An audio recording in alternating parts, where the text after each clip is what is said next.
Bismillahirrahmanirrahim. Assalamu alaikum. This lecture is a lecture of 9th class biology of chapter 2 structural organization of living organism. In this lecture we are going to see some systems of frog. So first system which we are going to study is digestive system. Digestive system is the system which performs the function of digestion. Simply, digestion is a process in which complex molecules which are taken as a food is turned into or divided into simple molecules. For that, from that simple molecules, energy is taken. So the digestive system consists of a tube. That tube consists of alimentary canals and some special glands are associated with it. So alimentary canal consists of some organs which are buccal cavity, pharynx, esophagus, stomach and intestine. Individually, we are going to see the function of different organs. The first organ was buccal cavity, which is the site of entry of food. Food enters through buccal cavity, or we can say mouth. It has two jaws. Upper jaw has a row of pointed teeth, which are weak and not meant for chewing.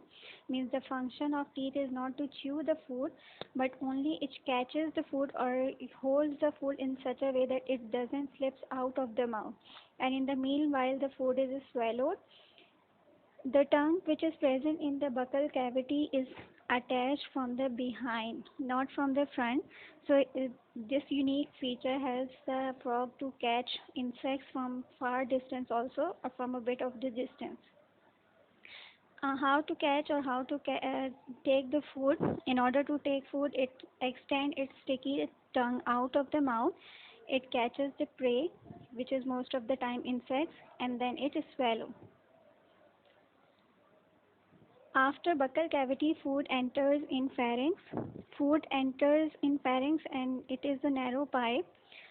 It has two more opening or two pathways, further pathways which can lead into. The first one is the food pipe and the second is a windpipe. Windpipe is closed with a muscular structure that is glottis, and glottis open into the lungs. It opens while breathing so that air can enter the lung. While swallowing, it closes so that food doesn't enter the windpipe or the lungs. The next organs are esophagus and stomach. Esophagus doesn't perform the function of digestion. It acts as the pathway which transport food to stomach. While stomach is the main organ where digestion takes place, it is thick-walled and muscular organ. It is glandular. That means it secretes different digestive juices. Anterior end is known as cardiac end, and posterior end of the stomach is known as pyloric end. Food which is digested in the stomach, in the end, is converted into paste-like substance, which is digested food, not completely digested food, but digested up to some extent, and that is known as chyme.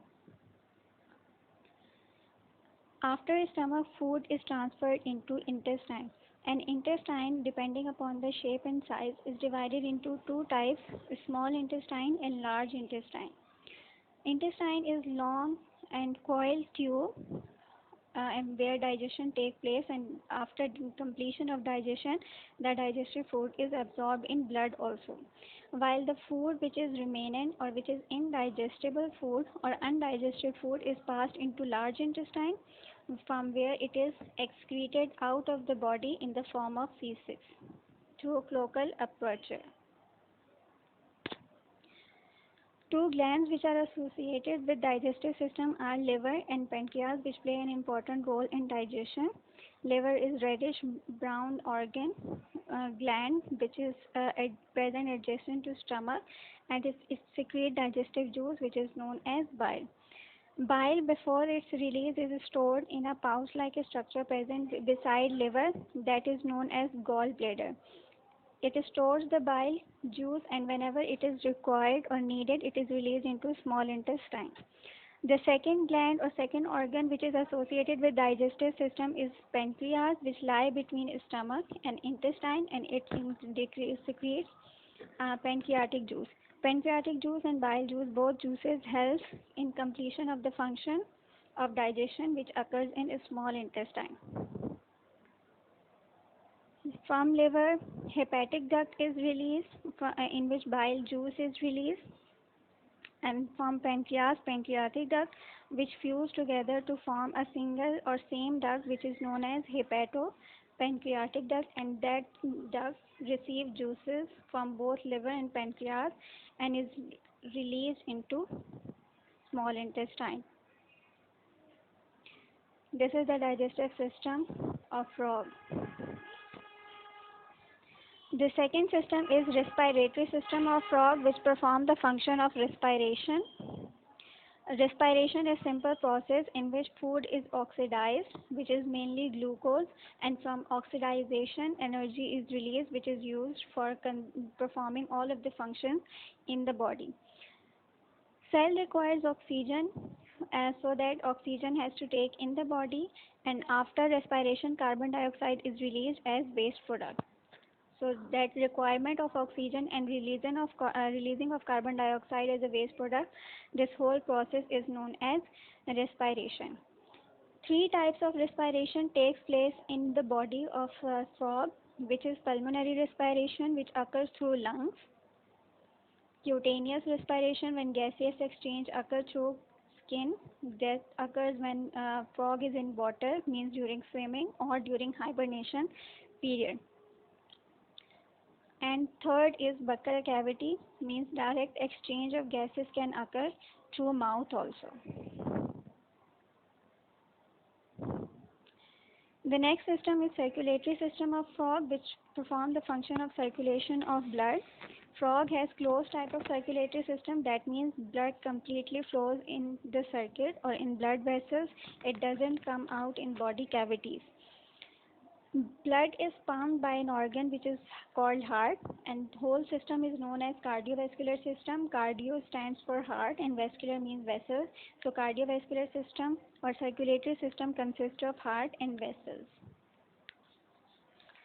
Heart is conical and muscular organ which pumps the blood throughout the body. It is protected or it is enclosed in a membrane which is known as pericardium, which gives cushioning effect to the heart muscles.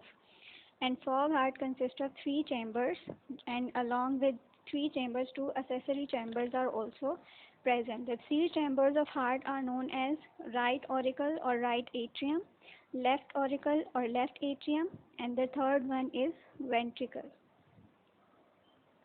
Accessory chambers which are present in heart are sinus venosus and truncus arteriosus. This is the structure of heart, showing dorsal and ventral view. First of all, we are going to see arterial system, which consists of arteries, and three main arteries are present in arterial system of frog. They are pulmocutaneous, carotid, and systemic. So one by one we are going to see all of these. Pulmocutaneous artery. They supply deoxygenated blood to lungs and skin, where it gives up carbon dioxide and picks up oxygen. This is the only artery which carries deoxygenated blood, while all other arteries carry oxygenated blood. And then second one is carotid artery. This vessel arises from truncus arteriosus, and it provides the oxygenated blood to regions or the organs which are present in head region, that consist of brain, tongue, heart, and muscles of eyes and ears. Then the last one is systemic arteries. Systemic artery also carry oxygenated blood, and it provides oxygenated blood to all parts of the body except those parts which are provided blood by carotid artery, that means except heart and lung region or head and lung region. Then they fuse together to form major vessel, which is known as aorta.